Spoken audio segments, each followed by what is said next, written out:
Hi, thanks for joining me today. I'm Wilson Bickford, professional artist and instructor. You know, I've been instructing now for about 20 years and I've seen a lot of things in classes, and one of the more popular techniques is what I'm going to show you today, how to put sun streaks in your dry painting. This is an oil painting that I did in a class a few months ago. It's completely dry. It was done wet on wet at the time. But once this painting is dry, it's pretty simple to put some sun streaks in here. Now, so far, this painting is kind of so-so. It's nice enough, but I can make it a lot nicer by putting a little bit of pizzazz in with those sun streaks. On my palette down here, I have some Charvin Titanium Zinc White, as well as some Grumbacher Alkyd Painting Medium. Any of the clear mediums, such as the Charvin Quick Dry Medium, would work too. Just any of the clear oil painting mediums would be fine for this. I'm going to be using a number 8 Royal Langnickel sable brush, flat. And what it amounts to is I'm going to thin this down a little bit. I'm going to take some of the painting medium with a little bit of the white paint. The idea is to get the paint translucent. I don't want it completely transparent, which is nearly impossible with white pigment anyway. I'm also sneaking a little touch of paint thinner, terpenoid, into that.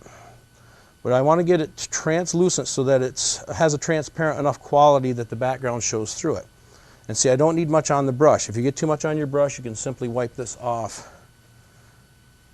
on a rag. But the main thing you have to be concerned with is these rays have to emanate from one common point, which is the sun, obviously, and you have to get them in as straight as possible. Now, I've been fortunate that I've been blessed with a pretty steady hand, so it doesn't take a lot to get a straight line in there. I have in the past taken a wooden dowel or a yardstick and simply glided the brush across just to keep it straight. But through the years I've gotten so I have a much more steady hand, and I can pretty much get a straight line, straight enough when I want it. Now the key is to put these in randomly. Make them various widths. That's going to look very harsh, but watch what happens when we blend these. I'm going to use this Creative Mark 2-inch primer brush. You want something that's a stiff bristle, but not so stiff that it's going to scrub the paint away totally. I want to blend it. What happens is that by blending it, it softens it, it takes away the hard edge, leaves you just that little bit of a shimmer like a sunray. It's transparent, but just enough so that it remains. And you can put these at will, wherever you think they need to go. Bear in mind, like I said, you want them to be straight. And then I just simply blend them out very easily like that. Vary the spacing on them. You don't want them all exactly the same distance apart. I've got one wider, one narrower. You just need a certain randomness to it so there's no rhyme or reason, just like sun rays would be. I'll put another wider one over here. But these are so easy, they are so dramatic. And notice how much a better painting that is for it.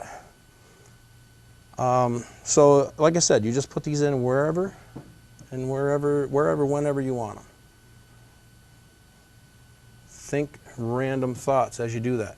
I do have a seascape over here too as well, which would be a little more dramatic because it's a lot more colorful. And with the same technique, take a little bit of the white. I'm just mixing it into that medium a little bit on the palette again to make sure it stays translucent.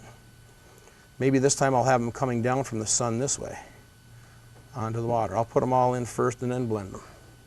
You see, it takes very little paint. It's more or less almost like a wash when you get right down to it. And these can kind of go any which way. I could have some coming off this way. It's very easy to make a boring painting. It's a little more challenging to make an interesting one. To me, this makes it much more interesting. Just soften it enough so that it has that transparent quality, yet it remains. If you blend it too heavily, you're going to lose it completely. It goes away. If that happens, you simply put them in again. But make sure your painting is dry. This is done with oil paints. You can do the same thing with acrylic. Just make sure your acrylic painting in the background is dry. You'd use the clear acrylic painting medium and some water and some white, and you can do the same thing. Obviously, you have to blend it before it dries because the acrylic dries very quickly. That's about it. Don't you think you can do this? I know you can. Give it a whirl. You will enjoy it. Thanks for tuning in. I'll catch you later.